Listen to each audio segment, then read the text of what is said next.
insightful comments here. This is Corey, and this is the O The Anthem podcast. Good afternoon, everybody. It's Rob. We're minds of children and the bodies of old men. This is episode 283 of the O The Anthem podcast. Thank you for joining us. We're coming to you from the hashtag OTA LA studios, high above the 110 freeway in downtown Los Angeles, California. Thank you for joining us. Yes, thank you for listening on your podcatcher of choice. The easiest way to find it is to go to anchor.fm/O The Anthem. You will find the links to all the different podcast platforms that we're available on right there. And of course, youtube.com/O The Anthem for the video version of the podcast. Right. And of course, you can find more O The Anthem at O The Anthem on Twitter and Instagram. All the videos at youtube.com/O The Anthem. You're watching right now at facebook.com/O The Anthem, where you can watch the live video being recorded of the podcast every single week. Jump in the chat room, ask us questions, make comments, which we'll talk about live on the show. And of course, everything O The Anthem, including the merch store, is available at otheanthem.com. I feel like what we need is a little get loud, like when you're at the stadium and you see some player going get loud on the video board or something like that.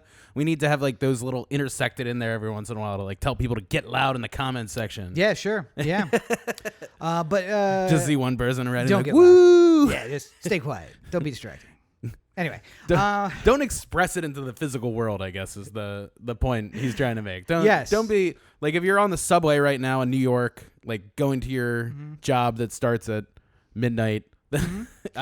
Or if you are don't be on the subway just being woo. If you're Corey's roommate and you're coming home, don't come home and don't be mad. All right, don't be loud. Just stay in the car and just wait till we're done. Quietly. That's the best thing you can do. Speaking of getting loud and being up on the video board, I think it's just about that time to get into our weekly roundup of sports ball.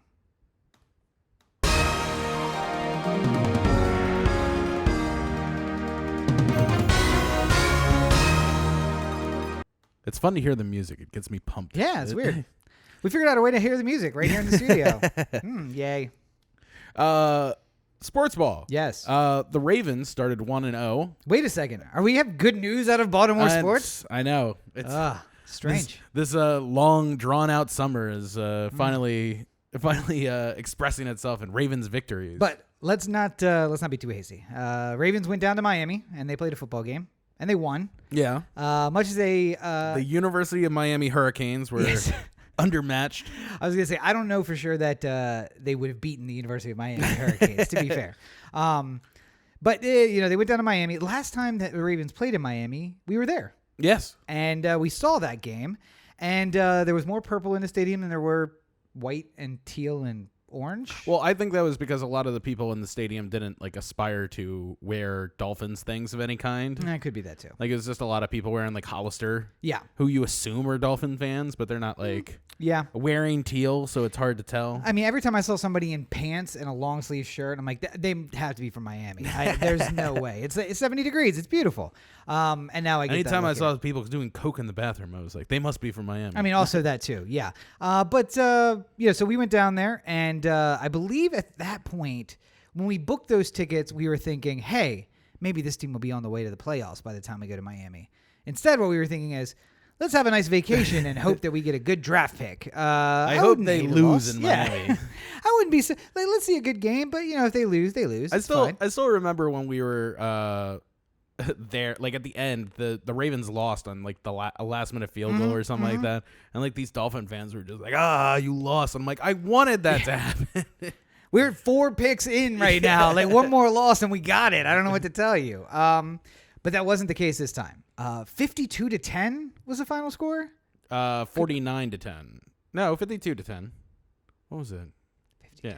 It was 52-10. It was 52. Yeah. No, because I remember we were 3 points off from the record. Yeah. Of most points ever in a opening game or something. Yeah. You know what record did get set in that game? Lamar's perfect passing record. Youngest quarterback to ever have a perfect passer rating, which, by the way, is 153.8. 58.3. 158.3. The fuck? Really? I mean, I've been watching football for a long time. I have no idea how they come up with that number. Yeah. I know ESPN tried to unveil some other number that was supposed to. Does it round out to an even number? Because that would be helpful. I don't know. It was just a long year of ESPN on Monday Night Football going so far Joe Flacco has a near perfect passing record of 374.9. I'm just like, what is this number? Yeah. It makes less sense than the other number. It's like how about batting this? average is so easy to figure out. It's just like if you went 3 for 4, you have a 750 batting average. Yes. For the day. It's so easy. How about we just take it out of 10 or maybe out of 100 to get that second decimal point? Just tell me what they got. I mean, I don't know, but let's just keep it simple. Out of 100, that would make my life easy. But no, it's 158.3 is the perfect passer rating. And I think 100 is supposed to be sort of like a average. Yeah, it's supposed to be like a benchmark performance of like if you do better than 100, you've had a better than average day kind of thing. Which seems weird. Since so you could look at it quickly and just be like, well, 114 passer rating, he had a really good day. 100 is not quite 2/3 of the way, which doesn't make sense as a median. No, but it's like because it's a combination of like completion percentage and like a lot of other numbers that can drastically affect the amount, you know? Well, listen, I don't think we'll ever understand what the passer rating is, but I do want to discuss another number that just doesn't seem to make sense to me. And that's the number of fantasy points that Corey put up this week. Because, oh boy. It doesn't make sense to me either. Oh boy, was that a close one. Now, I didn't set my lineup on Thursday or Saturday or Sunday morning. So the limit of what I did was get a news alert that said, hey, Stephon Diggs is available and healthy. And I said, oh, okay, good. I won't have to change that lineup now. I'll wake up and do it. Switch to your camera real quick. Okay. For a second. Hang on. We're going to do, what's this? What do we do? So Corey's running to get something. But so I got the alert that said, hey, Stephon Diggs is available. And I got it. And so I was like, I'll change that in the morning. And then I woke up at 10:30. And for those of you who don't know, that's too late on the West Coast. On the West Coast, you have to be up before 10 in order to get the early games. And since I missed the early games, which was, I don't know, more than half of my players, I was just like, nah, okay, we'll just let this ride this week. And now I'm in 2 leagues, which just seems irresponsible on my part. But I personally believe that at least for week 1, you should pretty much stick with the line, unless there's some sort of weird injury. Yeah. You should stick with the lineup that you drafted with the intention of them playing. Well, I see some of those wasn't that, though. Like, I do think, actually, if I look at it, I might have a suspended player in my starting lineup. Because it's just like, I know I want them, but they're going to be drafted for they're not going to be playing for the first 4 weeks. I really just got to check my lineup. I set a reminder for myself. The ironic thing, I set a reminder on Thursday of week 4. Yeah. Because it's the first week I have a bye week. But I didn't do it for, week 1 in order to go set my first week lineup. But what are you going to do? Yeah. Anywho, I got huge points from Lamar. Yeah. And I got blown from out. Mark Andrews and the Ravens defense. And I got blown out. You did not. No. Sat here with a nail biter. Oh, my God. Nail biter on Monday night. My opponent Rob Clark had 2 people on Monday Night Football. Yeah. And I was doing that like, well, if they don't have the greatest games in the world, I can still win. I had like a 30-point advantage going in. And I'm just like, there's a way they could keep under this. And then there was a pass like with 2 minutes left in the game. And Michael Thomas, who he had, caught a pass. And he was 1 yard away from passing me. Yeah. Or 2 yards. Because if he had 1 more yard, he would have still been 0.02 points behind me. Yep. But I was doing that like, don't get another catch. Like any catch is like immediate death for me. So I needed By the way, I hate that he's Johnny on the spot with the text and has HD TV. Because that text rolled in, you had just enough time to read it. Well, it's because we're watching and streaming. Yeah. So sad. It's there's like a 30-second delay on the streaming. Just enough time to read the text and be like, look up and watch the play happen on the television. So I think that anybody, I can't, obviously Rob doesn't know that I'm on a little bit of a delay here. No. But I mean, like, I get this with the push notifications too a lot of the time where it's just like, I'll be watching the Oriole game on MLB TV and it's just like a nail biter and I'm just like, oh man, maybe we'll walk this one off and then I'll get the notification like Orioles lose. And I'm like, really? Thanks for ruining the bottom of the ninth for Thanks for ruining the fun. Yeah.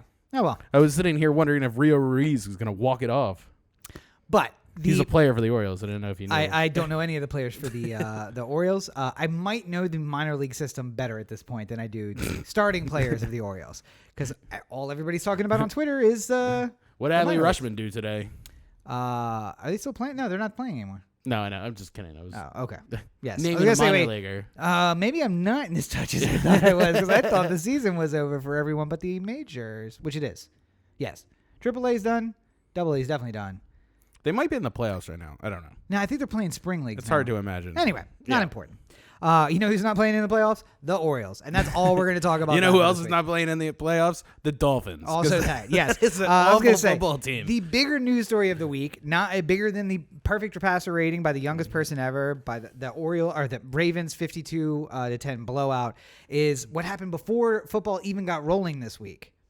That Antonio Brown had some shenanigans happen early in the week and negotiated his way into a much better situation, which I don't know how you fail upwards, but he figured it out. He didn't technically fail upwards. Here's the basic timeline of events. Antonio Brown has been a problem all offseason. We talked about it a couple weeks ago with the when he was threatening to retire over his helmet and stuff like that. He got into a fight with the GM on the practice field, punted a football, said, "You're next." And got suspended from the team for contract detrimental to the team, which would allow, if the Raiders wanted to cut him, to not have to pay him any of the bonus money that he has for the remainder of his contract. I think AB saw the writing on the wall there. And violated not only the extended money, but the signing bonus as well. Yeah. Lost everything. Yeah. And Antonio Brown then released a video onto YouTube that was like shot like a Nike commercial, like in all black and white, with intersected conversations on the phone with John Gruden. Yeah. Where John Gruden's like, "Can you knock it off with this shit? Can we, do you want to be a Raider and stuff like, do you want to play football or not? What is it with you?" I just have to interject. What is this dude's name? He did the song with Halsey, the You and I song that people we know love so much. He's on the TV. He's dancing on top of a Hyundai Genesis. And I'm like, listen, I get if you stand on a Bentley while you're doing a rap video, but you're on a Hyundai Genesis. What? Yeah. Look at me with my $42,000 luxury car. The Hyundai Genesis is the car of pulling up at the red light and going, it's faster than it looks. Don't judge it by the outside.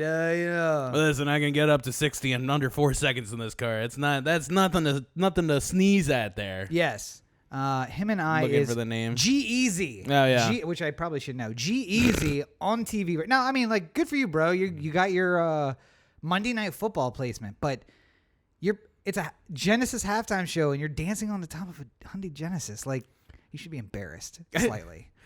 Sometimes I wonder if they're like the people from Monday Night Football are like, all right, so this spot is brought to us by Genesis, so you're gonna have to dance on top of the car. And the guy's ever just like, oh, okay, sure. I mean, that's exactly what he did. He was. I get money for dancing on the car, right? And just like, yeah. All right, well then fine, I'll do it, I guess. I think I would be like, absolutely fucking not. 1.5 million. Okay, where's the car? But I am not gonna fall through the sunroof of this car, right? Is that? No, he's on the hood. He doesn't have to worry about the sunroof. Anyway, it's just distracting to see a guy. I'm like, I look and out of the corner of my eye, I see a guy dancing on a car, and I assume it must be a Bentley. So I subtly turn towards you to act like I'm looking at you, and I realize it's a fucking Hyundai Genesis. And it's just in my head, and I can't get it out. Anywho, back to Antonio Brown. Yes. So he releases a video with phone taped conversations of John Gruden. Asking him whether or not he's serious about playing football. Which By the way, may or may not be illegal under California law. Two-party consent in California. Yes. Just as an FYI. And then they release him the next day, and then within what feels like 2 minutes, the Patriots sign him to a $15 million deal with $10 million of it guaranteed, the rest of it based off of performance. And then apparently there's also a team option for next year for $10 million. So hypothetically, under a best case scenario, over 2 years he can make $25 million as opposed to $30 million over 2 years. So he's losing out a little bit of money there, and not guaranteed money.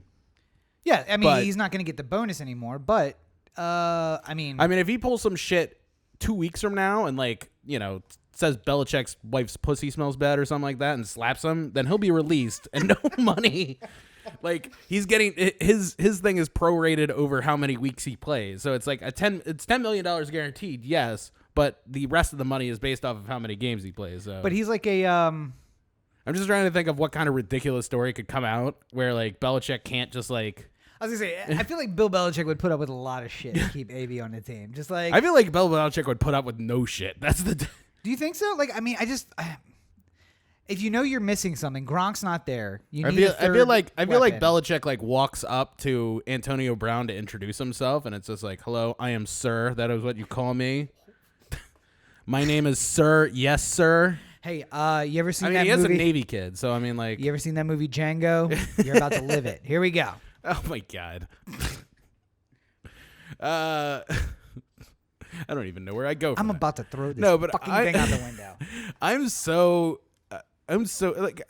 I think the Goodell needs to get involved in these sort of things, though. Why? Because like it's fucking ridiculous that the Patriots can sign Antonio Brown. Like it should just be like a rule. Like they should need like Goodell should just be like no that's not allowed. Like everyone else gets you have to wait a week before you can sign them. If every other team has a chance for a week, like it should be like reverse waivers or something like Here's that. Here's a big question though. Do you think that was all part of the plan? I think so. Yes. Like his agent already got him to deal with It seemed New like England? it just came together too quickly. Yeah.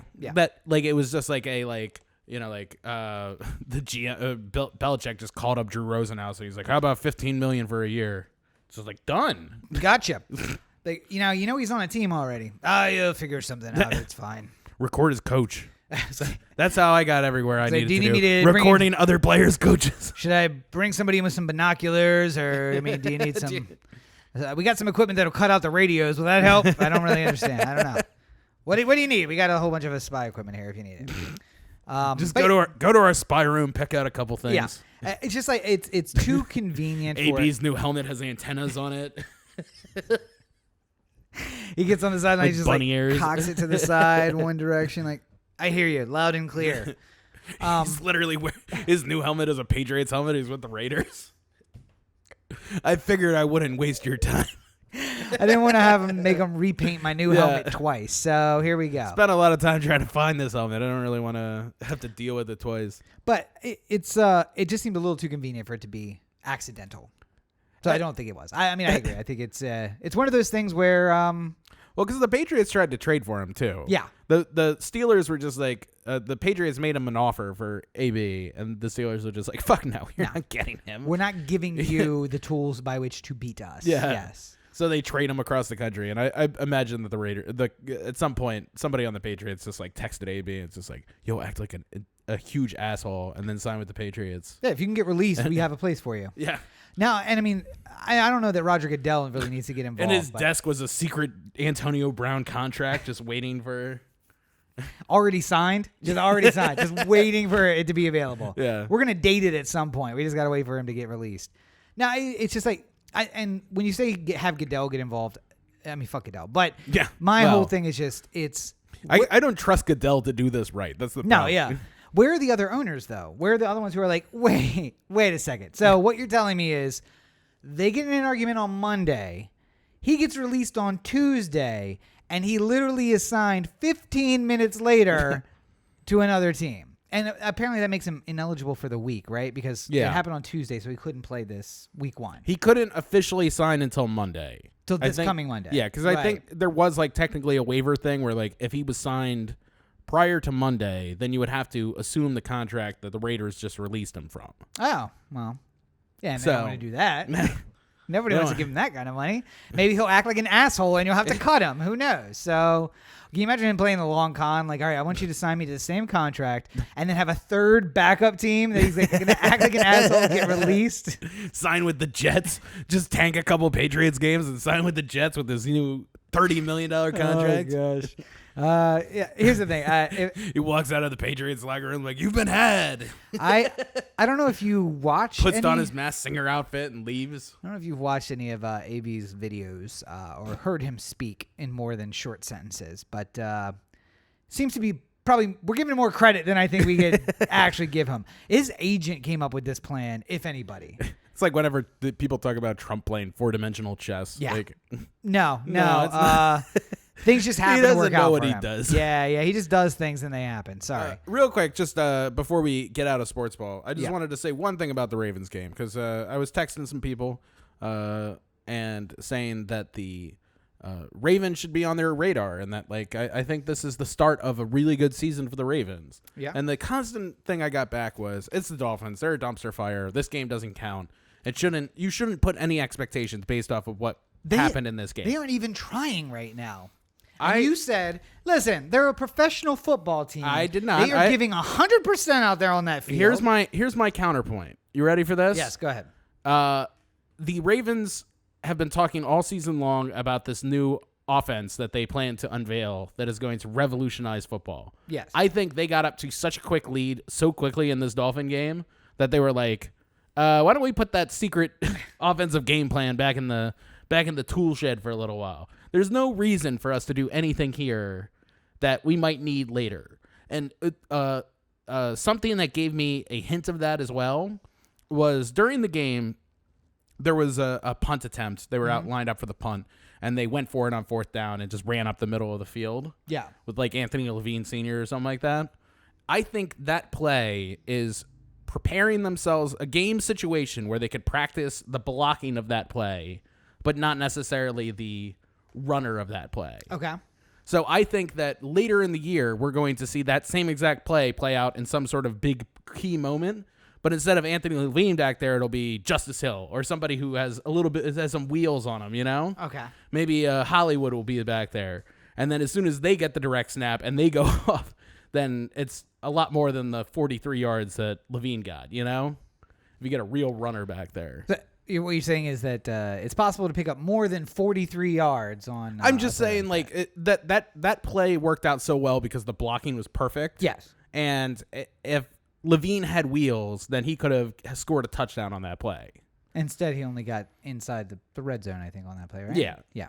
But still, I'm saying, that's the type of thing where, Harbaugh's let's practice something that we're going to use later. Mm-hmm. Let's practice that blocking scheme for our secret fourth down play where we get lots of yards, you know? Yeah, I didn't watch the actual game. Like I said, I slept until 10:30. Yeah. It's going to be rough. It's going to be a rough year. I forget, and for the last 3 years, I've forgotten how bad it is to try and get up for the football. Oh, it's just going to be a rough year for you trying to get up for Yes, yes, yeah. So I think what I've resolved to do is I'm going to take my Saturday nights, and I'm going to treat between 6 and midnight on a Saturday night like a Sunday morning. Mm-hmm. Then, and by Sunday morning, I mean sleep. And then I'm going to get up at midnight, and I'm going to go to the bar.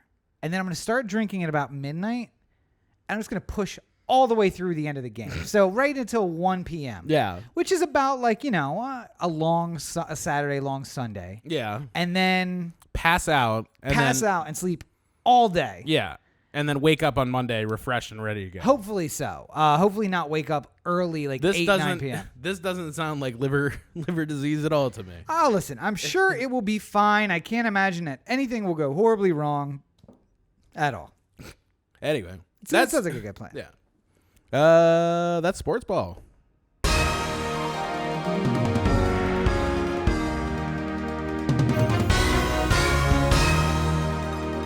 All right. Yes. I just realized, do you have the... Yes, you do. I see it up there. Okay.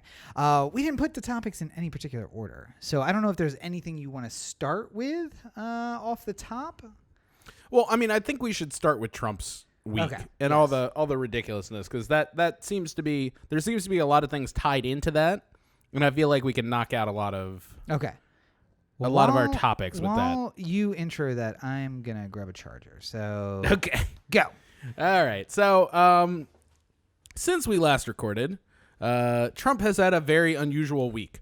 It started with him saying that the hurricane had a chance of reaching Alabama. It did. Which no prognosticator thought was a realistic situation, including the NOAA out of Alabama, the Birmingham field office, who had to put out a tweet almost immediately after Trump's initial tweet saying, no, Alabama is not in the path of the storm. Please don't listen to the president. Carry on with your business kind of thing. That followed up with Trump going, yes, I was told that it might hit Alabama. And then coming into the Oval Office with a chart of all the possible places where the storm may go, including a Sharpied in part that included Alabama. Like, so it had like a professionally made chart with crudely drawn Sharpie around Alabama. Now, listen, I've never worked in the White House before, but I feel like that's totally exactly what they do, right? Like, they print up the good chart, and then they bring it in, and then somebody goes, "Oh, we forgot something," and then forgot just crudely, this part here. Yeah, right? Right. Like, but apparently there was like a 1% chance that it goes to Alabama. The way Trump had worded it was like there's a high likelihood of this happening. People in Alabama need to run from their lives. And here's the part that's particularly pecan about the whole situation. Doctoring government documents like this, because the NOAA prognostication that they put together there is a government document. Sure, yeah. Is a felony. So Trump committed a felony. Wait. When he drew in Alabama on that chart. You and I both know that Richard Nixon has set the tone for this. And what did Richard Nixon say? The president cannot commit a crime. It's not a crime when the president does it. Yeah. So there you go. It's not a crime. Sorry, Corey. As much as you'd like to find a crime. As much as it would be a felony for anybody else, it's not a felony with the president. To be fair, he could just pardon himself and then it'll be good. It'll be fine. It doesn't even matter. I'd love it if the Democrats brought this as their like... This is what brings him down. We're going to impeach him over this fucking Sharpie. So like, really? You have to show that he drew it, though. This is the thing? He does everything in Sharpie. That's the problem. That's what gave him away. Yes, you're right. Because like whenever he like writes anything, it's always in Sharpie. Like if you ever look at his like legal pad of like things he has to talk about, he's just like, like now, I don't think Fox News good written in Sharpie. I don't think you're holding the pen exactly how he would hold it there. What, like this? There you go. Now we're talking. Yes. Like just a toddler with a crayon. Like I'm stewing a cauldron. Like, dear Santa, I've been a very good boy this year. For this year, I just want my father's love. Not gonna happen. Sorry. Wait. That was never Don in the cards. Jr. Or That was that Donald? Or that was Don Senior. Don Senior. Okay. Yeah. All right. But yeah. So and just when you thought the hurricane couldn't get worse, and by the way, President said very little about the impact of the hurricane before it even got to America. Yeah. We only really heard about it in this story where it was like, it's going to hit Florida, then it's going to hit Alabama, so we need to be careful. We didn't hear anything about it, which was strange. And then I read a story later in the week that really made it make sense. Because a bunch of people in the Bahamas tried to get on a ferry that regularly comes to the United States, a ferry which they are allowed to ride so long as they show up with photo ID and a copy of their criminal record that says they've not committed any felonies, and then they can get in the United States. Do you just have fine. a copy of your criminal record if there's nothing on it? You have to go to the police and get a copy of them pulling your record to get on the boat. Gotcha. Now, that's been satisfactory, and you don't need a visa. But all of a sudden it gets hit with a hurricane. Yeah, and now that people are running for their lives, it's like, well, I mean, we might have been lax before, but that doesn't mean that we're going to be lax now. So what we need from you now is 3 forms of federally issued ID issued by the United States. We live in the Bahamas. Nope, doesn't matter. I need U.S. federally issued ID and a visa, not just the criminal record check. Yeah. So basically, what Trump realized is that everyone in the Bahamas, well, most of the people in the Bahamas are brown people. Yeah. And fuck them, who cares? So, so they're all just going to, just screw them, Yeah. Well, who cares? But then the continuation of this week with Sharpiegate. Yeah. And like, it's the never-ending story of Trump gets caught in a whopper of a lie. Yeah. And then all the shit that happens to appease his ego. I mean, so the big story that came out today is that Wilbur Ross, the Commerce Secretary, who I guess is in charge of the NOAA somehow. I didn't even... So wait, where is he? He's Commerce. Commerce. So maybe? Yeah, I don't... it seemed like from the story I was reading, the Commerce Department is in charge of the NOAA, but I don't understand how they tie together. Well, the Coast Guard is military. Right. But it's actually in the Homeland Security Department. Was it? Is it Homeland Security? Yeah, Homeland Security Department. So, as opposed to defense. yes, the government makes no sense. And likely a lot of that stuff started, and it made sense when it started. Like the ATF is actually in the Treasury. Yeah. Just like the Secret Service. Right. Despite the fact that they have nothing to do with Treasury anymore. Yeah. But they're overseen by the Treasury Secretary. So. Yeah. Anywho, Who knows? Apparently word got down to the people in the Birmingham field office who said that Trump's tweet was not to be listened to, and said, we're going to start firing people if you don't issue a retraction of that statement. Yeah. And then a bunch of people said no, and then the national NOAA released a statement saying there was a chance that the hurricane could have hit Alabama and the president was correct. But apparently, in the process of getting that statement out, Wilbur Ross also threatened to fire a lot of people in the national office if they didn't do it. Yeah. So, rather than Trump saying, "Hey, I heard this. I don't know where I heard it from, but I heard it. I'm sorry." Like which almost any other politician which could have just blown the whole situation away. Yeah. He spends an entire week going, "No, I'm right. You're wrong." Like, I know this. Look at my map with the crudely drawn Sharpie. If any other person did any one of these things, that would be it.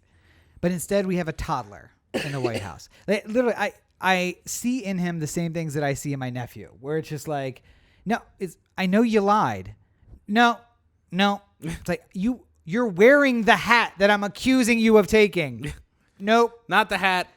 I can see it on your head. It wasn't the hat. You just thought it was the hat. Nope, not the hat. I just can't. Like, okay. Yeah. All right, buddy. Thank you. It's so fucking exhausting, too. Like, yes. I hoped that at some point that Trump would go a little bit too far with something in regards to emoluments and get smacked down for it. Just like somebody would realize that, Turkey just bought every single room in the Trump hotel, and Trump went over there and said, "Thank you for your business." Yeah. And now he's tied up in some sort of congressional problem with them hammering him for this. But it doesn't seem to want to happen. And the fact that it doesn't happen is causing more problems because he thinks he can get away with it. Right. And at some point, this is going to end with him saying, "Well, you know how much money I made when I was president." Yes. Approximately 3 days after he's not in the White House, he will brag about how much money he made from being president. Something tells me he does it before. I don't. But along those lines, Vice President Pence traveled to Ireland. Yes. Where, lo and behold, Trump has a golf resort. Mm-hmm. And he had a lot of business on the east side of the island. And it just made sense for him to stay at Trump's golf resort. Except that resort's on the west side of the island. Now, some of you who've traveled some might be saying, "Hey, listen. Ireland's not that big of a country. What's the big deal? I've been to Oahu, and you can drive that whole thing in an hour." Ireland's a bit bigger than that. Yeah. So much so that... you need to fly. Yeah, and he did. He flew Air Force 2 from one side of the island to the other as a commuter jet.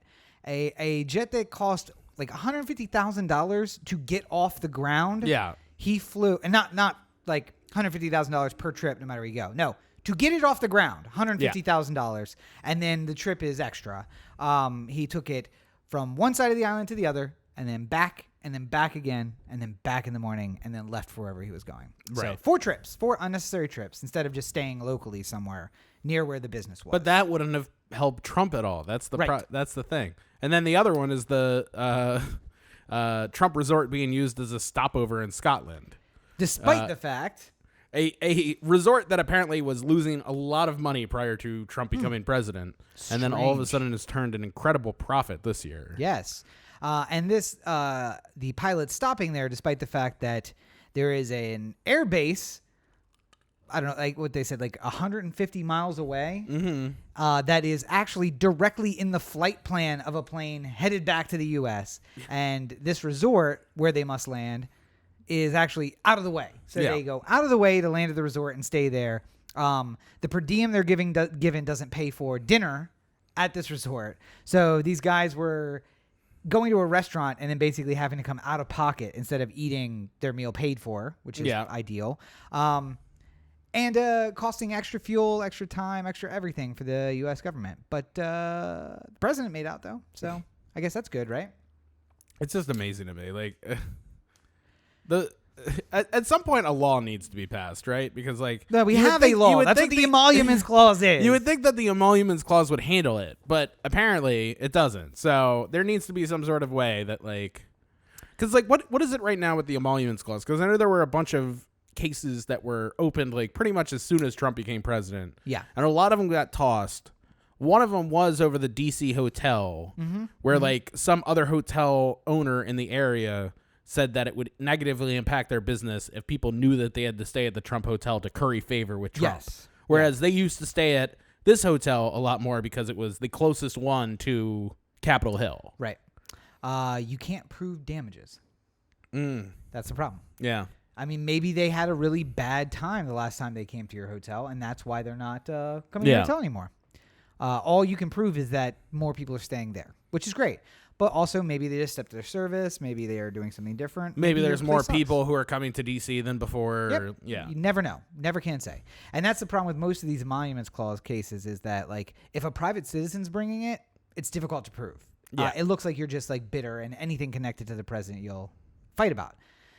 But ordering pilots to fly out of their way and stay at a place where they can't afford the food that you serve there seems like a much clearer violation of the Emoluments Clause. And yet... I mean, the other part is just the amount of taxpayer money that goes towards trips to these places. So, you know, Trump goes to Mar-a-Lago twice a month. Yeah. When he goes to Mar-a-Lago, that means that rooms have to be booked for all the people who travel with the president, the Secret Service, everything like that. If Trump's out on a golf course, then the Secret Service has to rent golf carts from the Trump resort to go around and do the job of protecting the president. Yep. All these things are money that's going directly from our pocket to his. Well, listen, he's giving them a discount, of course. They can't take a discount. Oh, that's right. Yes. Even the president's, at the president's hotels, they can't get a discount.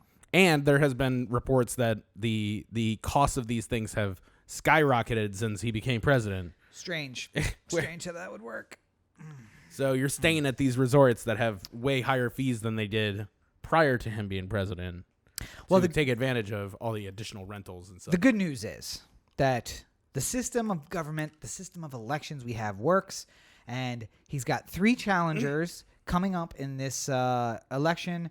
So we'll have some fair and free primary elections in these states, and we'll have to figure out who's the best candidate. I hate to be the bearer of bad news, but 3 states have decided to cancel their primaries for the GOP side. Oh. So well, Trump won't even have to face a possible opponent in those states. And here's the weird thing. We're a divided country. That's clear. It's gotten more divided since 2016. I mean, it was divided in 2012. It got more divided in 2016. Now it's like the worst it's ever been.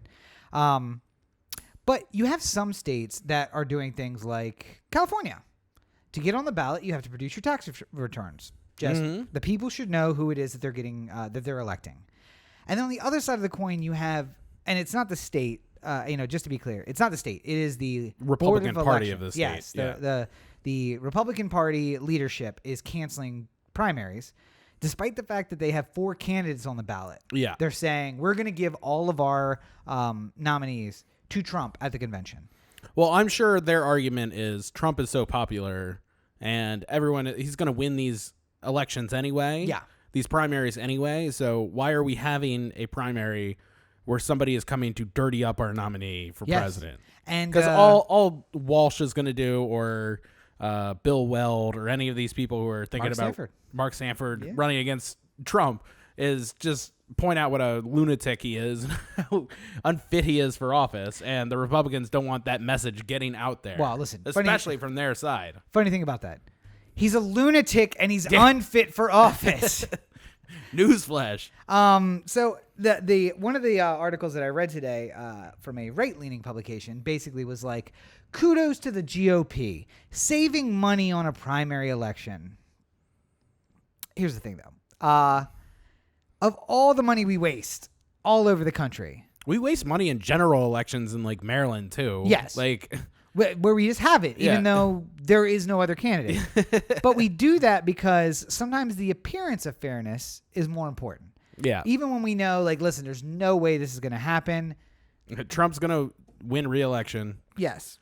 I mean, like, I just think the problem is the to me, why I wouldn't want to, if I was the head of the Nevada Republican Party and I'm in charge of getting this primary in order and stuff like that, the reason I would want to keep it, even if I don't want people talking shit about the president on our primary kind of thing, is because what if something happens? Like, right now, I'm not trying to wish ill on anybody, but I'm saying, like, Joe Biden dies tomorrow. Then all of a sudden, this whole election, this whole primary on the Democratic side is up for election, or up for grabs. Yeah. Because there's some people who are in the lead, but that's a huge number of votes that were committed to Biden, or a lot of hypothetical votes that were committed to Biden. And who gets those votes, and how do these things move and stuff like that? Yeah. I mean, the reason why, like, Pete Buttigieg is still in the race, even though he's been falling back in the polls, no vote has been cast. No vote has been cast, Yeah. and Biden is one really awful gaffe away from having to back out of this race, and then maybe Buttigieg takes over that. I'm a little bit to the right of Bernie and Elizabeth, but I'm not like I'm not Biden bad. I'm just like in the middle between the two, and I can come up with sensible solutions, and we should all come together under my leadership, and blah blah blah. And as a reminder, Joe Biden has in fact put a foot in his mouth in a presidential campaign in 4 previous decades. So many times. I feel like it's a good bet to make before a vote is cast. You know what? I'm just gonna hang out and see what happens. And he is. So, speaking of the Democrats, it's not like they don't have other things to do. My favorite story of the week: Bill de Blasio, who is running for president of the United States, apparently had a 7-hour work month in August As mayor of New York City. Oh, is that what he did? Yeah. I wouldn't know because I haven't seen anyone working on it. It's often often called the second most difficult job in the government. Yes. Mayor Next of New to York what? City. President of the United States. Yes. So, not a good look. Yeah. What I imagine his campaign would be saying, though, is it is more important for New Yorkers that Bill de Blasio be president over Donald Trump. And he's the best person because of blah, blah, blah, and blah. And he can't be in 2 places at the same time. He can't be in New York and in Iowa at the same time. So for the greater good of New York, he has to be elsewhere. But he's still doing the work, even if he's not physically there. When I was going to say that the response that I did see was listen, New York is one of the most technologically advanced cities in the world. He doesn't physically have to be in City Hall in order for him to do the job of mayor. And I'm like, you're right, but I feel like you need to be in New York to do the job of being mayor of New York. The one that gets me is that this has been brought up with de Blasio as mayor before, how little he's actually in the office. Yeah. And on top of that, the where he lives, which isn't in it's like Gracie Manor is the one Manor, yes. For the city, for the mayor. I don't think he lives in Gracie Manor. No. I think he lives like up north of New York City a little bit and commutes in every day. Mm-hmm. And like also goes to the gym in the morning before he goes. Because like there was a lot of stories about him, like he'll wake up at 6 a.m., but he doesn't show up at City Hall until like noon because it takes him an hour and a half to get there. Yeah. And he goes to the gym on the way. I mean, at Gracie Mansion, it becomes his like, oh, we got an event that's going to wrap up at 10 p.m. Yeah. I guess I'll stay at the mansion tonight just so I don't get back here at 2 p.m. tomorrow. Yeah. Which, by the way, is maybe he is fit for president because that's kind of how Trump started his campaign. You know, the right? Mar-a-Lago stuff. Going to Mar-a-Lago, going to New York, and just kind of living everywhere but the White House. Yeah. So, maybe we're onto something there. Maybe he's the one. Maybe this is the new way. Yeah. But that begs a question that I really wanted to touch on, which is all of these candidates who have jobs currently, political jobs especially, what do they owe their current job versus the time it takes to run for president? In your opinion, anyway.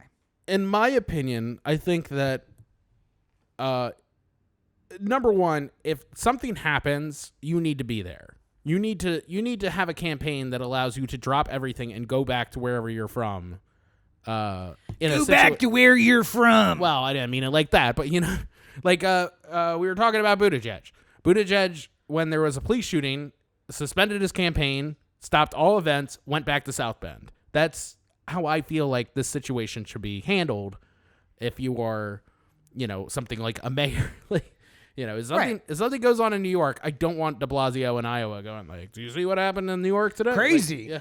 Glad I wasn't on there. the plane getting there. Like, well, and I think that the, again, de Blasio campaign would make some kind of argument about, he's at a disadvantage though, because the senators, there's some kind of neck injury that just happened on Monday Night Football. That's no bueno. Yeah, he hasn't moved since he went down either. So, yeah. Oh, and his own teammate did it to him too. It's Yeah, like that butt leg of the coming other around. guy. Oh, yeah, that's a nice compression neck injury. Yeah. Anyway, so that's your update on the Monday Night Football. There you go. Bill de Blasio is at a disadvantage because Bernie Sanders is a senator, but he's a national figure. Yeah. And I mean, the mayor of New York's a national figure, but it's not 2001 anymore. He's not that kind of national figure. And I think Bill is at the same disadvantage that like Beto is, where it's just like you really just can't be there for the House has a ton of votes. Yeah. The Senate is way easier to be like, we know when the vote's going to happen. Never. Everything's scheduled. Yeah, basically they don't vote on anything. It's like, when's our committee hearings? It's 3 weeks from Thursday. All right, so I'll be back in 3 weeks. Like, I don't need to be there for most of the stuff. You can go sit on the floor and listen to other people talk. Bernie, but that's really it. all the senators in this race can make a compelling argument of just like, there's been some rap about Bill de Blasio only spending 7 hours working this past month. I'd like to say that I join him in not working nearly as much because every day I pick up this phone and I call up Mitch McConnell and I say, when are we going to work? And he never calls me back. Now, see, there you go. That's good. I mean, Yeah. it's like, I don't understand. I only work 7 hours a month because somebody else is obstructing us from doing so. Yeah. I don't understand. Bring me in as president and I'll work 90 hours a week. If I was Bill, I would be happy I'm built to for this, Yeah, if I was Bill, I'd be happy to get back to work. Too bad I work in the Senate where we can't get anything accomplished. Yeah. But then again, Beto can't say that because the Democrats have the House. I mean, they're not doing anything, but they have the House. And it just, you get put in a tough spot. But I think that like Pete has, for the best of his ability, balanced out those two things. When things happened at home, he went home. He didn't sound like a president or a guy running for president. He sounded like a mayor who was concerned about his town. And Bill de Blasio is the opposite, where it's just like, I mean, I come from a place on the East Coast. It's a big city. You don't need to worry about it. So let's talk about me being president. I mean, I think that Bill de Blasio, too, it benefits him to have some distance from New York as well, as far as running for office. Yeah. Because I think what, at the end of the day, is a message that seems to be resonating with Democrats the most is the idea of the absurdly wealthy Wall Street, these corporations who, like Amazon, who you pay more for your Prime membership than they do in taxes and all that sort of stuff. Yeah. And when you're in New York, you're in the inferno of those rich people that you're trying to coddle to and also punish at a rate that it seems like you're making friends on both sides. You need to look like you're punishing the Wall Street people from a regular Joe standpoint, but Wall Street needs to know you're in their side when it really comes to it. Isn't Bill de Blasio a millionaire industrialist? Yeah. Okay. All right, just checking. Just checking on that. Like, pretty sure that he is the guy who most of the other candidates are railing about. Yeah. Oh, and that makes it more difficult for him to rail against the absurdly rich.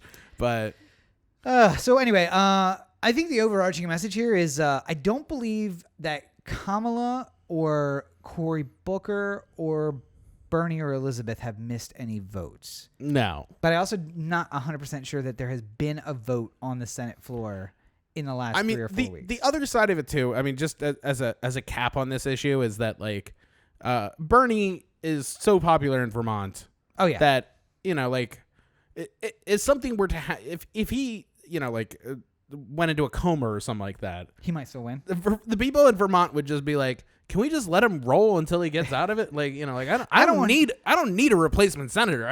I don't want him waking up the day after election day and then looking at us and being like, Why? What happened? Yeah. And then we got to wait 6 years to elect him again? No. Yeah. No. He we stays. can't have that. He's fine. Can't have that. People of Vermont would like him to stay. And Yes. I think that if they're okay with the level of representation that they're getting, that's at the end of the day, that's what's important. Yes. With with de Blasio, New Yorkers were already kind of sick of how little work he was doing. Yeah.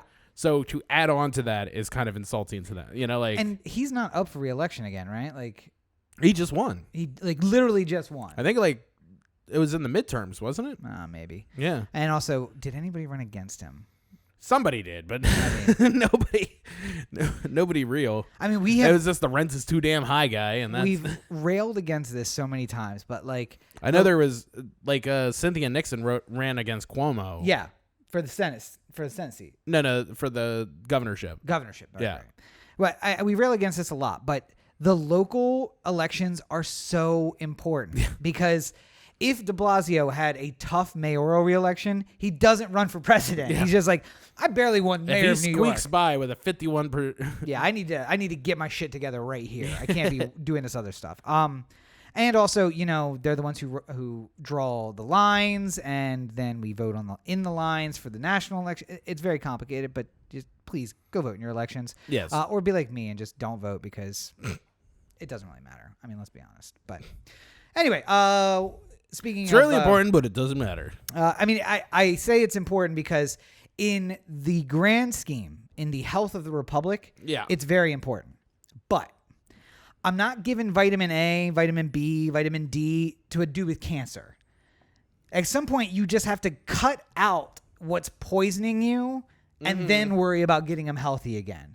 But we can't be doing these little half measures of like, make sure you go vote. No, how about this? Let's go chop the heads off of all of the rich people who are killing our republic. And then we can worry about little stuff that's going to be extra, like going to vote. Should we talk about Felicity Huffman then? Is that? Well, is that I was going to say, is that what you're trying to lead us to? Speaking of rich people who probably need to have their heads chopped off, and listen, maybe not, but how about she does 1/5 of the jail time that a poor single mother in Texas got?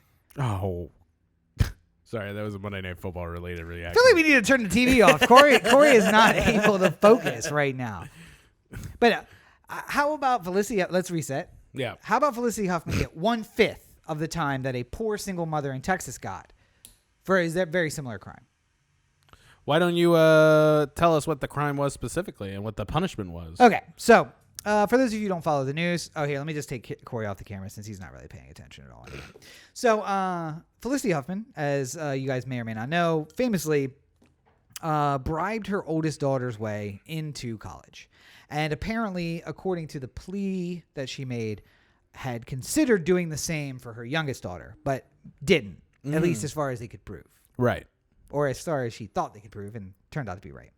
A few years ago, we talked about a story about a mother who, in order to get her child into a better school district, used her mother's address as her home address, and then dropped her daughter off at her mother's house every day To get picked up by the bus. to get picked up by the bus. So, in fact, she defrauded maybe that school system by sending a student there who didn't deserve to be there or shouldn't have been there. That mother, I'm going to give you I'll give you two guesses. What's the race of that mother? Black. Okay, she's black. And let me give you, you can use your one other guess on this. Guess the socioeconomic status of that person. Poor. Poor and black, and Yeah. in Texas, which not a great combination. I don't know if you're aware of that. But she got 5 years in prison and convicted of a felony for dropping her daughter off at her mother's house to catch the bus to a better school. Yeah. So that arguably her daughter could get into a good college and advance in life rather than kind of having the same life that she had. Right. Now, Felicity Huffman is already rich. And she's already white. And she's an actress. And she's married to an William actor. H. Macy. Yes, who is also rich and white and an actor. They also live in L.A., which, all complaints aside, is a pretty fucking good school district. But they send their kids to private school anyway. Mm-hmm. So after their kids have had all the... literally every advantage you possibly could. They're eating Trader Joe's and Whole Foods at every meal. They're going to a private school. You got Trader Joe's money. They literally have every advantage, and still, your kid is so fucking dumb that you have to pay their way into college. Meanwhile, on this side of the equation, I got a poor brown kid from the wrong side of the tracks who literally is just crossing the tracks to get into a better school because she's smart enough to make it, but she doesn't have the advantages that someone literally a mile and a half away has. Yeah. So you cheat a little bit. Not really even cheat. You go to grandma's house. Here's the thing, the ironic thing. If that mother had turned over custody of her child to her mother, to the child's grandmother, no laws are broken. Yeah. But because she kept custody and she dropped her off at the house, now it's fraud. She's doing 5 years. Felicity Huffman looks like recommended by the state. By the way, I reread that story. She didn't get 30 days. The state is recommending 30 days. Yeah. The judge has it's in his full purview to assign whatever punishment he wants. Up to 6 months. That's the max that she can do. Even if she does 30 days, even if she's sentenced for 30 days, though, she probably ends up doing 10. If that. Yeah. If that. Just because they'll say, because a lot of people who get sentenced for like a month in some sort of case like this are either done like in a work release type thing where like you're off on the weekdays and you go to jail on the weekends until you've done your 30 days. So 15 straight weeks of going to jail on the weekends, essentially. Yep. Or you basically do 5 to 10 days and then they let you out because of prison overcrowding. Or what they do oftentimes with wealthy people is to say, the jail is super crowded. We would let you go in 7 days. So your options are to do 30 days of weekends because that makes more sense. Or we will let you pay for a restricted access residential facility, like a halfway house that you can't leave. And you only have to do 5 or 7 days there. Yeah. Now, at your own cost, which, by the way, doesn't hurt them at all. Yeah. She's already paying like $100,000 in fines. And this is the thing I was talking about outside. I mean, really what this case boils down to is more than likely, because I don't know all the specifics of both the cases, but to me, it sounds like an open and shut case of Felicity Huffman can afford better lawyers. Because Felicity Huffman gets a lawyer who's able to use any kind of advantage he has, any kind of leeway he has to be able to talk down any possible crime to its smallest possible version of a plea bargain. See, and you think that the cost of a lawyer has that involved. It's not that. It's that she can afford a lawyer who goes to the same $1,000 a plate dinners that the state's attorney goes to. Well, I mean, that helps as well. But I'm saying, like, What's when his you... name? Is it No, Gil's not still a state's attorney, right? Right? No, he's not. Who's the state's attorney for LA County? Yeah, the district attorney now. I don't know. Anyway, it's not Gil Garcetti. But No, just that imagine was, Gil that was Garcetti. 30 years ago. Yeah, that was the O.J. Simpson case. Yeah. I almost said Eric, and I was like, wait, nope, he's not state's not attorney. a lawyer. Not a lawyer. Yeah. Anyway, but no, it's that the political connections are what comes from getting a big time lawyer. Yeah. Because broke dick lawyer could argue all the same things that other lawyer could argue, but what I don't have is I walk in and I'm like, Mr. Baker, thank you. No, listen, I'd love to chat with you about this case. And then big dick lawyer comes in and he's just like, Bill, great to see ya. Yeah, listen, so my girl over here, here's the deal. We both know that some mistakes were made. Let me tell you what she's going to do and what you're going to do. Yeah. And then after that, you tell me if that makes you happy, if it doesn't make you happy. And I'm here asking for things. He walks in telling you what's going to happen. Well, because he's your friend. In addition to, besides the influence that a higher price lawyer has in that regard as well, is also the fact that if you can throw money at, I mean, how many court cases do you think you could have defended better if you had 10 paralegals and a couple investigators working on? Oh yeah. I mean the resources of you being able to do your job. At the end of the day, when people spend a lot of money on lawyers, it's not, a lot of it has to do with the prestige of hiring a lawyer. If you hire a Garagos or a Gloria Allred or a Cochran or something like that, there's you're paying for the name and a large part of that.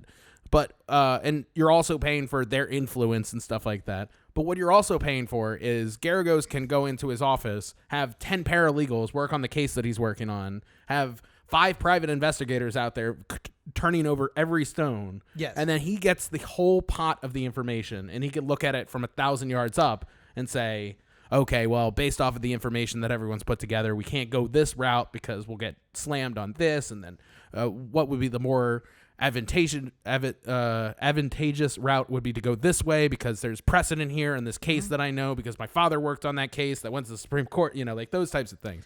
Whereas you have, somebody comes to you with their domestic violence charge. Yeah. And you're going to defend them, and you have a couple days before the trial to figure out the entire case and how you're going to be able to try it and how you can get a lesser sentence. And it's a switch in resources because if I am almost sure that the Texas mother had the Office of the Public Defender, and they have too many cases and not enough resources. And the state got them in a bit where they're like, listen, I got a ton of paperwork I'm going to make you look through, and I got a ton of, it's all this stuff. Or we can just, plea this out. And she didn't plead out. She actually took it in and lost anyway.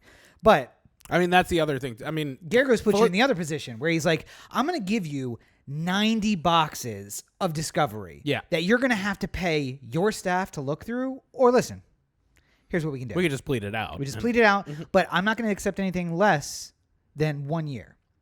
Or I'm not going to accept anything more than 1 year. Yeah. And if you come to me with 1 year, I'm still going to dump 40 boxes on you and make you go through all the motions before I'll take a year. Yeah. Now, listen, you come to me with 6 months, maybe 30 days. Well, now that discovery doesn't leave my office. Yeah, I paid my guys to do it. Right. But she paid my guys to do it. I didn't pay shit. Right. She paid my guys to do it. And we'll just call it even. Yeah. And but I'm saying, like, if Felicity Huffman says, fuck this, I'm going to trial. Oh, yeah, absolutely. Then she's going to spend, there's a chance that she spends 5 years in jail, too. Yes. And that's all I'm saying with the talking down a potential plea is that, like, a high-priced lawyer can do things that a public defender can't. You think that if I put a blind judge and a blind jury in a box that they would both get 5 years?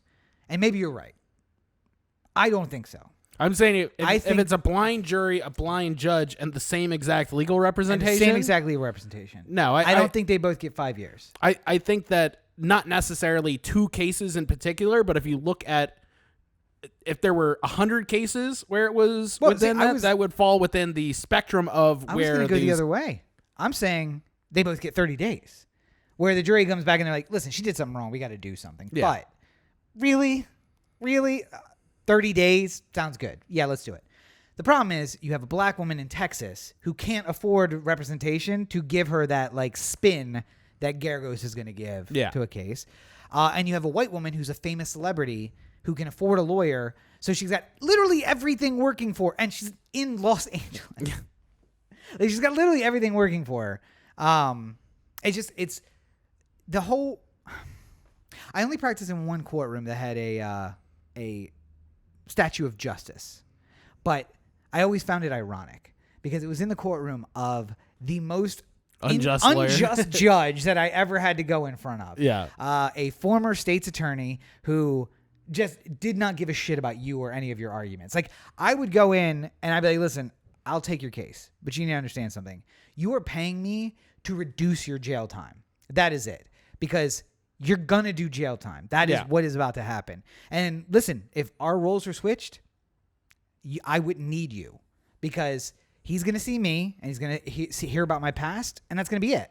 He's going to look at you, and he's going to hear about your past, and you're going to do some jail time. Yeah. Now I'm happy to do that. I'm happy to like spin all of this negativity as much as I can and try to like help you get the state's attorney to maybe spin a little bit of it too. Just like, well, things aren't as bad as they look, Your Honor. Here's the facts of that case. Yeah. Which he doesn't have to do, but sometimes he can do. Like, yeah, it was assault with a deadly weapon, but Your Honor, there was a self-defense offered during that trial, and I will say that the evidence was strong towards self-defense. Now, the judge didn't believe that claim, but I think that the evidence strongly weighed in favor of self-defense. That being said, we're now seeking this, There is compelling evidence. It's something that I don't hear getting talked about that often. I saw a couple a couple articles written about it like a year ago or something like that about a jury's perception of the race of the defendant and stuff like that, where like because it's hard to find apples to apples comparisons on these things, but like the way they had figured it out was like that being black or Latino or anything like that automatically increased your chance of going to jail and escalated the possible punishment that you would face now, almost on the basis of it. Here's and I actually, and that's and again, it's a problem because not every, like even if you said I'm only going to do larceny cases as a baseline for this, like I'm not going to extend it beyond larceny. Every larceny case is a little bit different. Yeah. Who's stealing bread for their kids and who's stealing a watch out of a display case, So I actually thought about this a couple years ago. And here's a plan that I came up with. Let me know what you think about this. Okay. Technology has advanced to the point that you can be a talking dog and send me a message. Yeah. Right? We can FaceTime and you can be a dog. Yeah. What if? Now, and confrontation clause of the Constitution says that I, as a defendant, have the right to see everyone who's testifying against me. But also, the jury has the right to take in my reaction to any evidence offered and therefore get that's evidence that they can take in. If somebody said, I saw Corey the night of the crime outside of where the crime had occurred and he had a knife in his hand, and I'm sitting there at the bench and I'm just like, we'll fucking kill you. Then the jury needs to know about that. And I mean, so that's why there are very few cases where the jury can't see the defendant. Yeah. And I mean, even not that, even when it's just like, Scott Peterson, he didn't cry the entire time. Now, they didn't hear that his lawyer was like, I need you not to cry. We got 9 guys on there, and I need them to not think you're a bitch. Because if they think you're a bitch, they're going to turn on you. And I need one of them to be the guy who gets you off. Right. But here's my thought. Technology advanced a lot. What if we put the jury in a different place? They're watching a video from a video screen. But when they see the defendant, they see a digital version of Dave Chappelle playing a white guy. No matter who the defendant is, it's always Dave Chappelle playing a white guy. Yeah. Because I think that's the perfect racially mixed person. It's like, he looks white, but he's got some black features, and he's making fun of all the stereotypes from both sides.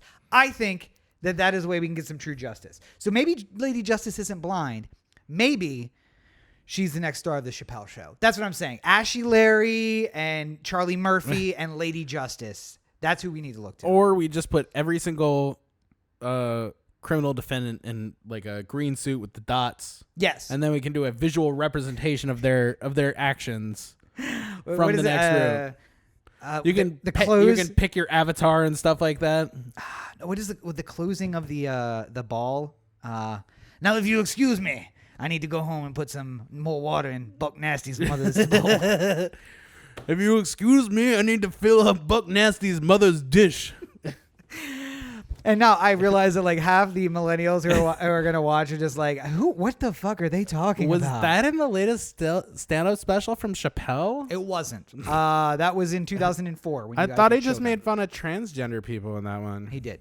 I don't even want to go down there. One last thing before we get out of here today, because we're already over time. Because it may be the last time. One of these weeks may be the last week we can talk about England as a country, or I suppose the United Kingdom as a country. A lot of shit going down over across the pond. Yeah. This unparalleled legacy unraveling at Boris Johnson's feet. I was gonna say, I want everyone to realize that England as a country came about in the year 1066. That's a long time ago. That is when William the Conqueror, who was Norman, probably a Viking, crossed the English Channel, invaded and conquered England. Battle of Hastings, 1066, and established rule of law across all of southern England. And he said, this is the land of the Ales, Angs, something like that. Anyway, it's where we get England from. And between 1066 and now, they went from the southern tip of a very small island to the sun never setting on the British Empire, literally around the world. Yep. I think there are 27 current countries who were not invaded or controlled at one point by the British Empire. That's a lot of countries. It's a lot of fucking countries. And now the last remnants of this empire are back on this small island group and are about to fall apart. Thanks to Boris Johnson. And not only is the empire about to fall apart, but like the government itself is about to fall apart. Yeah. So Brexit's still happening. Boris Johnson has said that he will not call for an extension, or he will not ask Europe for an extension. He'll do a no-deal Brexit if... He'll do a no-deal Brexit. And then when everyone said, we're not going to let you do a no-deal Brexit, did you hear about that story? Didn't he ask the Queen to like hold a parliamentary... He asked her to close Parliament. Yeah. And she, because she's a figurehead of the government, basically does what the Prime Minister asks. Yeah. So they closed Parliament today. Yeah. So now I think we have like 9 weeks, 10 weeks until the deadline, until they have to be deal or no deal. And there's no Parliament.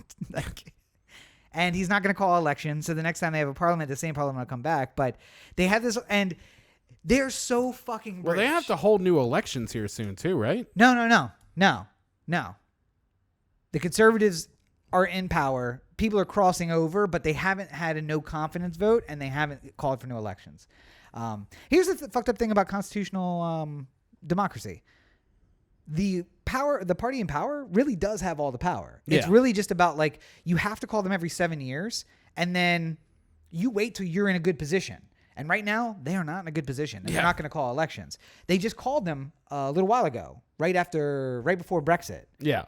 So that would have been, 3 years ago? So they got another 4 years. Yeah. So they have to have them.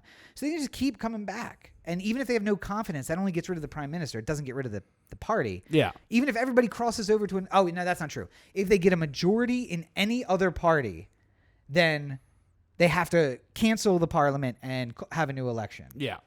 So they only get that if people cross the lines. But it's insane to me. And here's what I was going to say. They're so fucking British that they're screaming at each other on the floor of Congress, or on the floor of Parliament.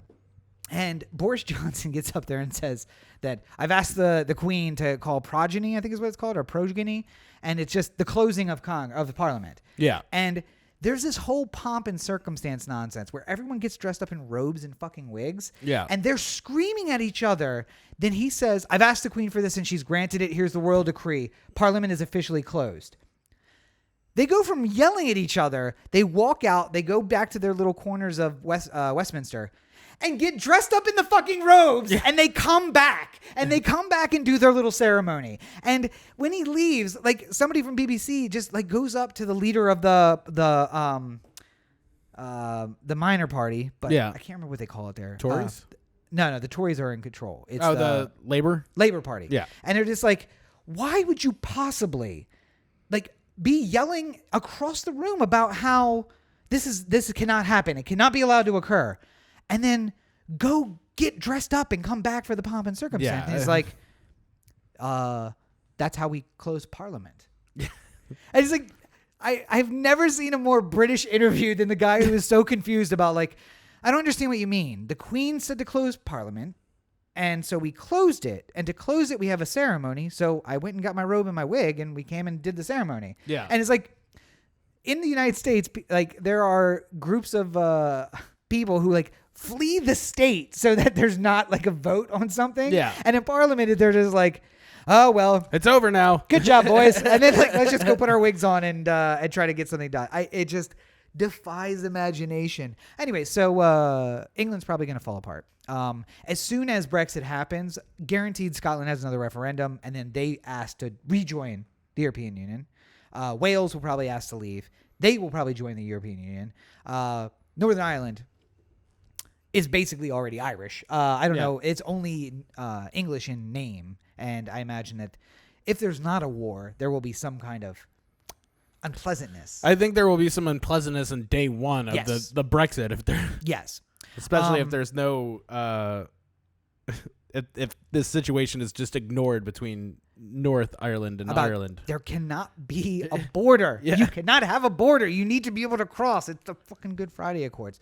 Anyway, so my point is this. Everything is so cyclical. 1066, William the Conqueror comes and he conquers, and the southeast corner of this little island becomes a nation that will then, over the course of 500 years, take over the entire world. And then over the course of that's not true. Over the course of 800 years, take over the whole world. And then over the course of 100 years, shrink down until it's once again back on the southeast corner of that tiny island. And not only that, but go from king to democracy, essentially, to true representative democracy, to this thing that they're doing now, which is very similar to what we have, which is not really democracy, but something close. And then probably back to monarchy. I imagine if it's just England, at some point they just have to be like, well, what's the point of voting, honestly? Let's just give it back to the Queen and she can run things. It'll be fine. Fuck all. We vote, we get Boris Johnson. I'd prefer just not to vote. I'll just take the Queen again. That's fine. It's not Harry. Who's the other one? William, he's a strapping lad, and I just feel like definitely not inbred. So. Probably not inbred. He's not 27 with a full bald head of hair and teeth, transparent skin, transparent blood disorder. So in the end, I think we'll just it'll be fine. We'll be fine, and let's just how about this? We'll ask Elizabeth to step down. She can become Queen Mom, and we'll skip over Charles because no, and we'll go straight to William, and we'll just let him be king again. Yeah.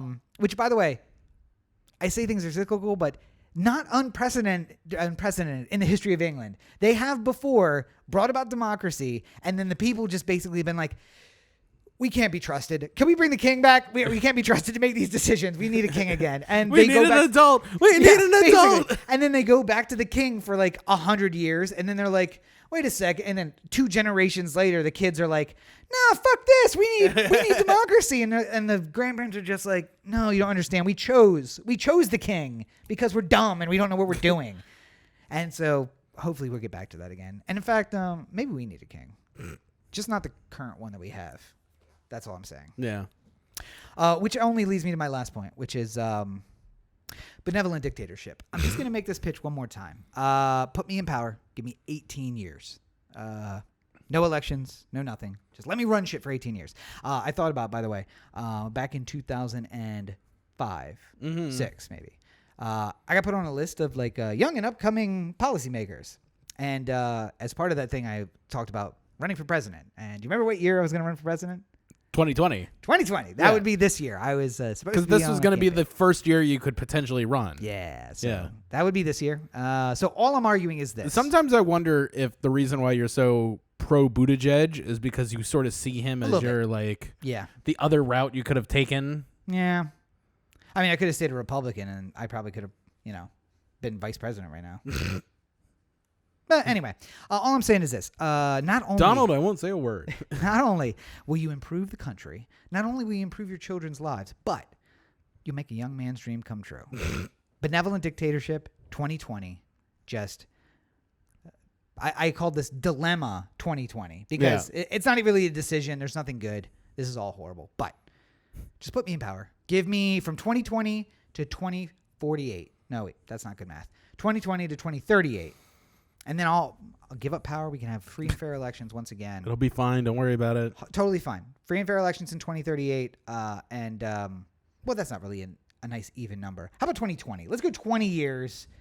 And then, I don't like 20 years. Maybe 24. So let's go to 2044.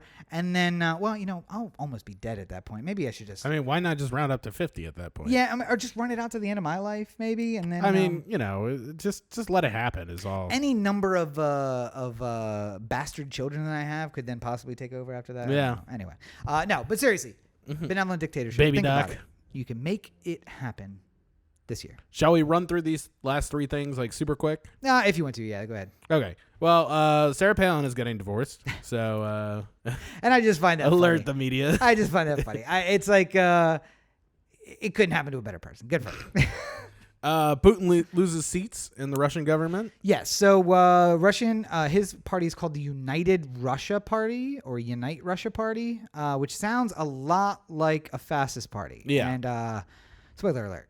It is. But he did a lot of work to quash minor parties from running.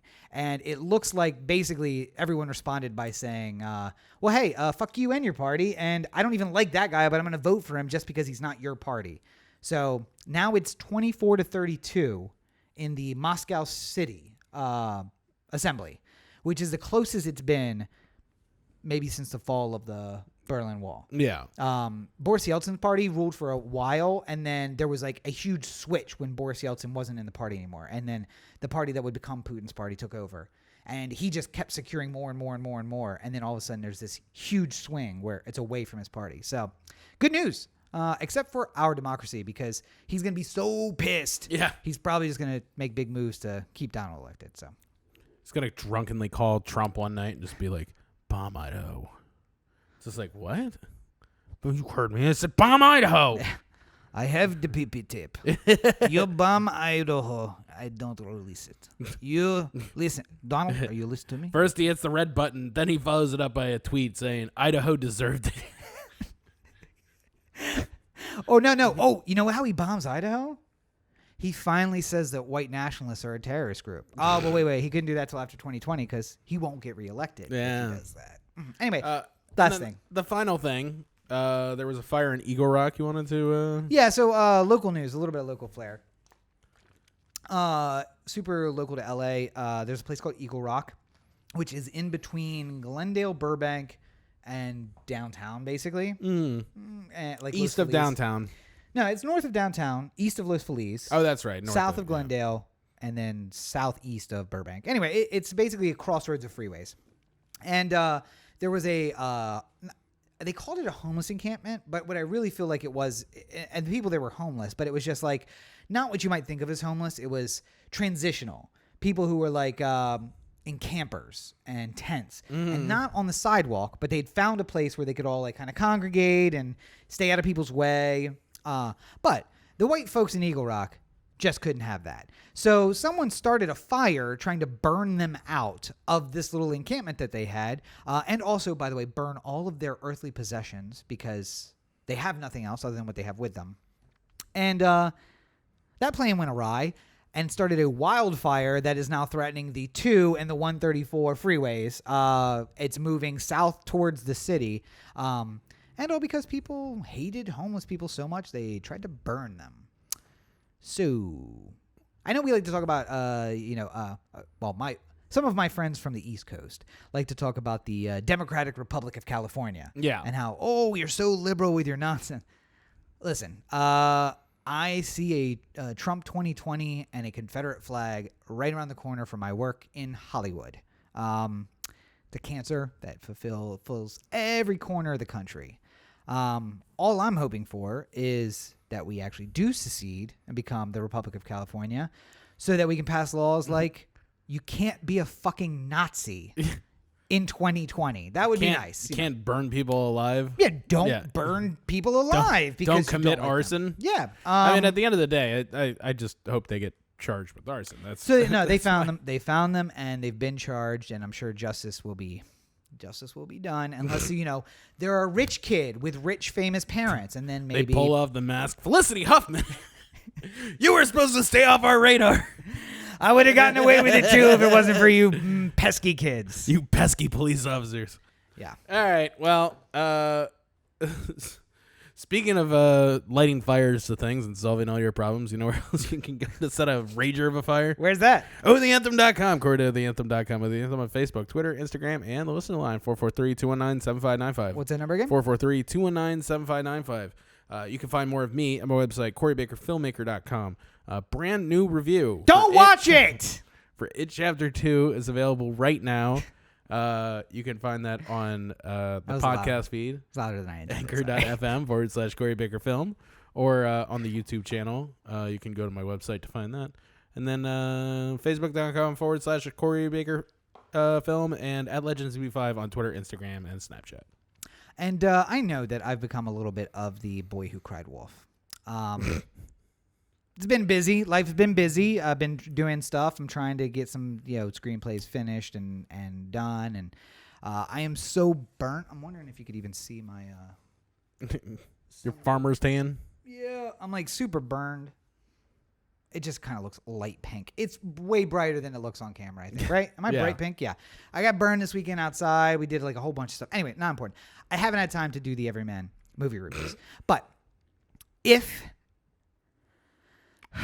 there's another week like this, if I wasn't going to do it before, if I was going to let Hobbs and Shaw slide, if I was going to let, what was the next one? Hobbs and Shaw.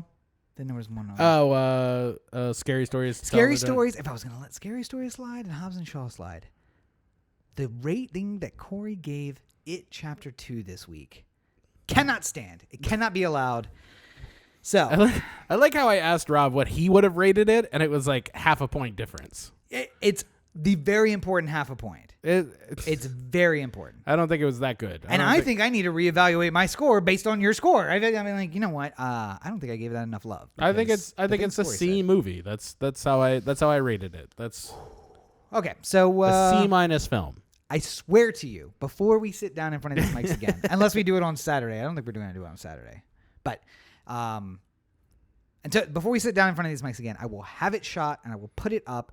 I realize, by the way, I have neglected my Patreon, so I'm going to put it up for people on Patreon first, but then it'll be up for everybody else. So if you want to see it early, go to Patreon. If you don't, then just wait for it to be out on my, regular old feed of everything else. But Everyman movie reviews are going to come this week because it cannot be allowed to stand any longer. And I'm going to try to pump out 4 of them. Right, back to back. Just my last 4 reviews. Yes, I'm literally. This is what my schedule is going to be based on. What did Corey review shittily this week? All right, now let's fix this. Your intros was going to be like, "Hi, this is Rob with Everyman Movie Reviews of It Chapter 2. Fuck Corey." Did you watch Corey's Baker Filmmaker review? Good. It sucked. Now let's talk about the movie.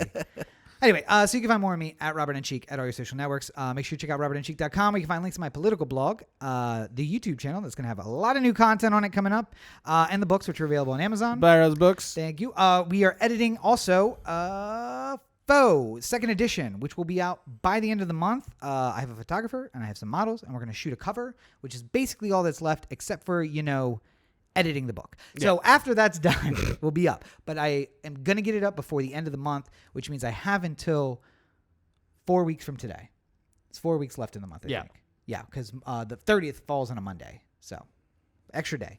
But I'm going to get it out before the end of the month, so make sure you check that out. You're not going to want to miss it. It is my most popular book ever, and I think for good measure. And I do believe there's going to be more violence and more sex in this version because I realized they edited out a lot of that stuff. And I'm putting it back in because you deserve violence and sex. It's just going to be like the second half of it. Basically, yes. Just not the movie version, but the book. The book version. Yes, yes, the book. So. Yeah, there will be an orgy in there somewhere.